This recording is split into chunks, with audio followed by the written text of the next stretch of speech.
As if making up heinous lies, spreading deadly rumors, and behaving like a raving lunatic weren't enough of a winning strategy for election success. Well, yesterday, at his latest rally of nonsensical rants in New York, GOP nominee and P. Diddy pal. I was working for Diddy for 6 years, trained me to have to be perfect. Working for Diddy? Absolutely. I love Diddy. Donald J. Trump took his freak out game to a whole new level, and this morning on CNN, his latest display of lunacy left heads scratched, jaws gapped, and brows furrowed. But before we show you today's benchmark clip that flabbergasted the gang on CNN earlier, let's warm up the crazy clown car with some highlights from earlier at Trump's rally in New York, where the man who would be king tries to measure up to Elvis. I'd call up my wife and I'd say, baby, who could draw crowds? Nobody can draw crowds like me. Nobody, not even close. I'm the greatest of all time, maybe greater even than Elvis, because Elvis had a guitar. I don't have a guitar. Elvis had a guitar. I don't have the privilege of a guitar. So this morning over on CNN, a panel of commentators on both sides of the political spectrum, they began their day by trying to make sense of Trump's terrible political instincts. Wait till you see how it ended. Well, I think people are just starting to learn more about what Trump wants to do on immigration. I think there's been this perception of the chaos at the border, of the numbers of people crossing the border, this being such a potent issue and such a vulnerability for Democrats.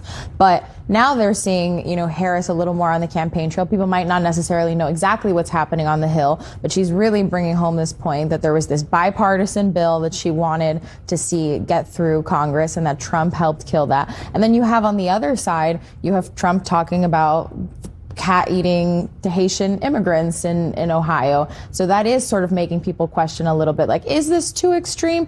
And after that, former White House Communications Director Mike Dukey, he offered his last-ditch advice to the teetering Tower of Babel, but it may fall on deaf ears. I would love to see the Trump campaign focus on the Biden-Harris agenda one more time, on inflation, on international crises, on immigration. But sure seems that everybody at the table this morning at CNN concurred about the thing that would be Trump's greatest obstacle campaign-wise to overcome would be something like this. This polling might actually be evidence of like what you and other Republicans often sit at this table and say to your nominee, like, hey, let's focus on the issues, because when you don't, you're starting to lose ground. Absolutely. On the issues you otherwise run for. It sure seems Trump's greatest obstacle in seizing the White House again is Trump, and today's video does nothing to disprove that thought.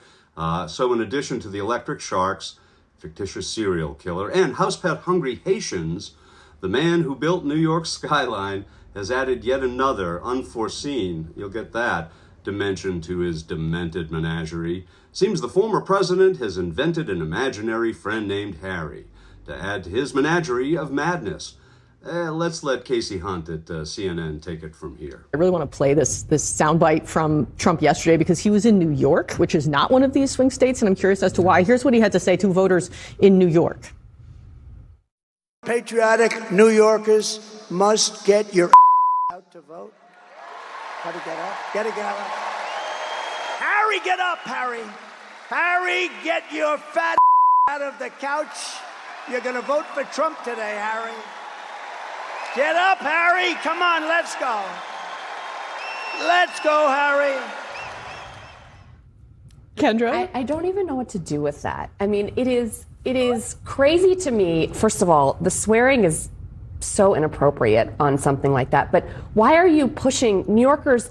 That is a blue state. So it is. I'm just sort of mind boggled by the entirety of it altogether. I mean, he's normalized swearing already in our politics, Mike, but insulting the voters on the couch in the way that they may or may not look. I don't know who Harry is.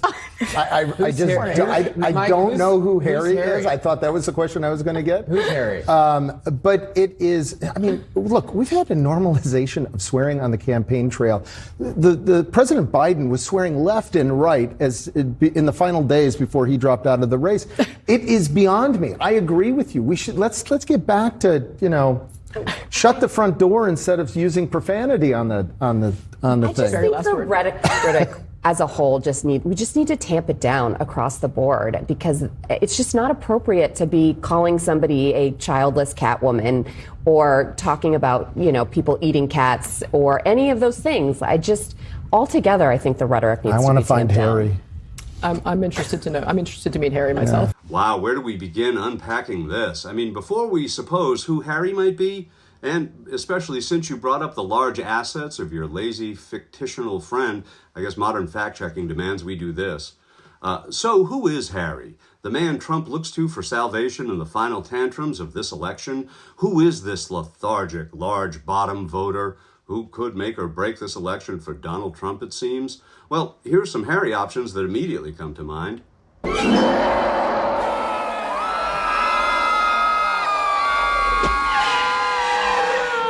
Your best friend Harry has a brother Larry. In 5 days from now, he's gonna marry. I'm just wild about Harry, and Harry's wild about me. Or maybe we're just not supposed to know, as it's part of God's greater plan for Trump, the Messiah of the MAGA minions. Well, in any event, keep watching Occupy Democrat, because if Trump can make it up, we can break it down. Vote for Donald Trump. What the hell do you have to lose? What do you have to lose?